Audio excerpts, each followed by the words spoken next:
Okay, welcome back to the show. I guess we're going to start with bacon, right? No. What we're going to start with, actually, I always start with just, first of all, these wonderful pecans. I love to just toast these first. And you can toast these either in the oven on like 350, 375. But you know what's really easy? I just like to put this right in a pan, dry. And then what I did is that for just a few minutes, because really toasting nuts really brings out the flavor. Okay. And then what I did is that after these were toasted for a little bit, I just added a little bit of olive oil and salt to it. That's basically what I did. And I set those aside. Then what I do is I come over here, and like we talked about earlier, I just cut the top, the bottom, and the sides with a very sharp knife, and then cut these into wedges. That's what she does. Okay. Then what I do is I take a little bit of olive oil, and my oven is preheated to 475. Whoops, that's not a little, but there we go. You never can have too much olive oil, right? And then what I'm going to do is I'm going to take some thyme.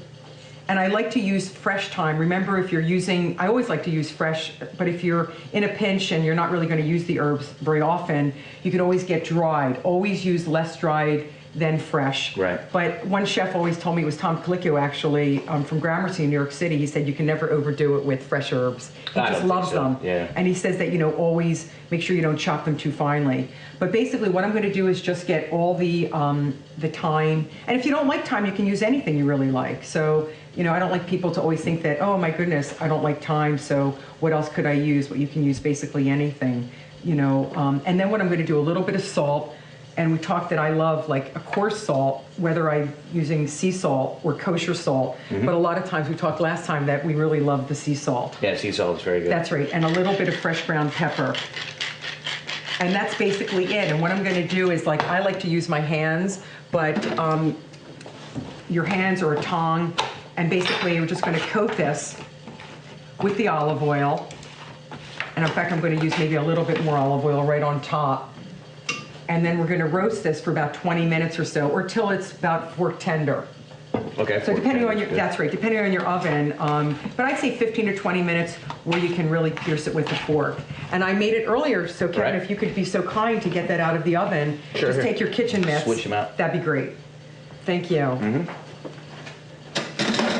And so what we're going to do now then is that I've gotten some bacon. Normally I use about 3/4 of a pound of bacon, and I just put it in a dry pan.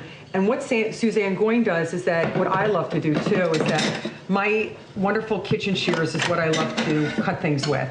So I just go in here, or on a cutting board, but I like to just, if your kitchen shears are sharp, you can really get in here and do it. And just make, you can take a whole, grouping of this, and just a lot of slices in your hand and cut it into just like bite-sized pieces if you like, Always make sure your utensils are sharp, whether your knives or your scissors, things like that. Because if they're not, I don't like anything dull, but my kitchen shears are one of my favorite things in the kitchen. So what I did is that I just take some bacon and use your kitchen shears or, on a cutting board, but I find this actually easier.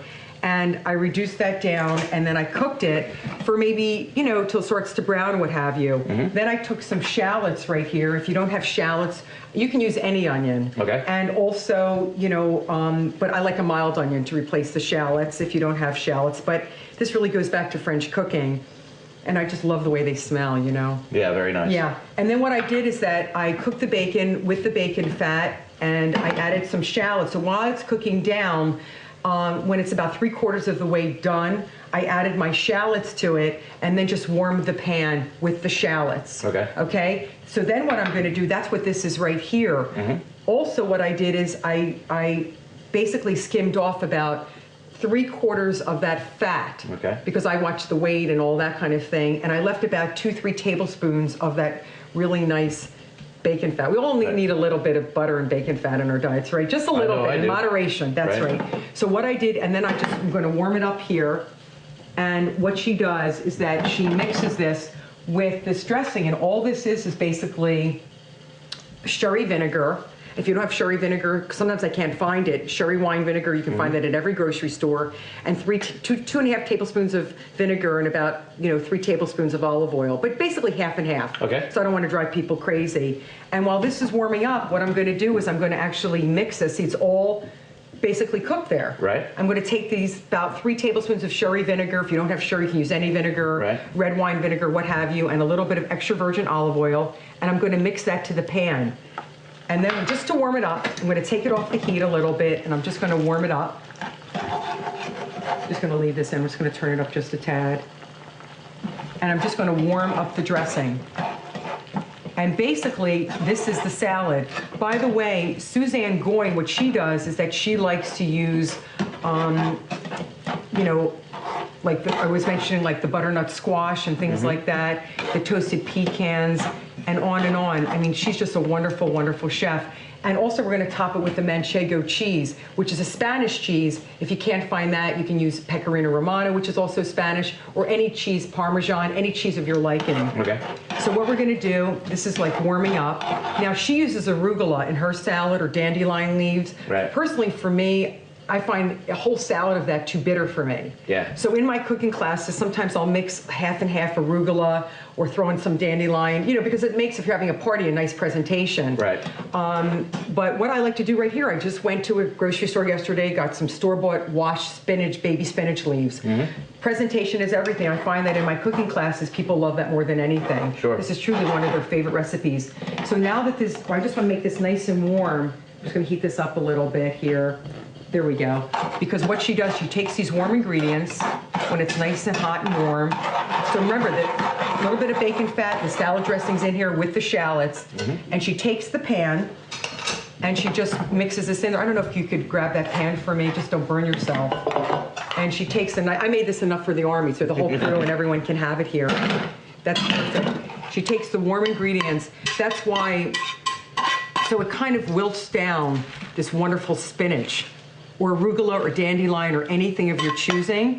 And then we're gonna take this wonderful, see how like lovely that is? Yeah. And then she's gonna take this warm squash, I don't know if you have the, yeah, that'd be great. I don't know if that is very warm, but it should be warm. Just throw That's it right on there? Perfect, with the thyme and the olive oil. Isn't this wonderful? Yeah. Then we're going to, and it makes a wonderful presentation. And then what we're gonna do is we're gonna top it. Are we gonna put it all on? Yeah, all of it, all of it, yeah. We're I'll not do it the skimpy. quick way then. Yeah, I know, all of it, right on, that's right. I made a lot. This was about 1.5 butternut squashes, but basically, you know, because I like a lot, you know. You can use as many or as little as you know, big or little, but I Right. like a lot of it, depending on how much you like it. And remember, you can use any kind of squash too, but I prefer the butternut for a lot of reasons. And then I'm going to take my little bit of my pecans here that I've already toasted right on top of the stove and added a little bit of olive oil once I took it off the stove while they're cool, right, with a little bit of salt and pepper. And you know, obviously it's about 1/3 of a cup, but I like a lot of everything, so of course I use way more than 1/3 of a cup. And I'm just going to mix this together. The bacon, I'm going to shut that off. There we go. And I'm just going to stir this and mix this together.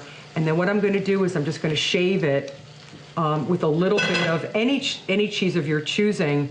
But I really like I said, she likes the Roncal, which is a little sharper of a Spanish cheese. Right. The Manchego, when I do cooking demos, I have a lot of different Manchego recipes in my book, and she just shaves this right on top. But any cheese that you like, and if you don't want, you have it in your house, you can also use just grated Parmesan, pecorino romano, or anything. But this is what is her signature dish at her restaurant, Luc.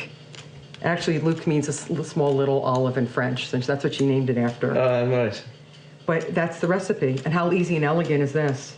Perfect for Very nice, a fall. very colorful, very yeah, pretty. That's right. Perfect for a fall day. But I've made this all year round. So I'd love you to try it.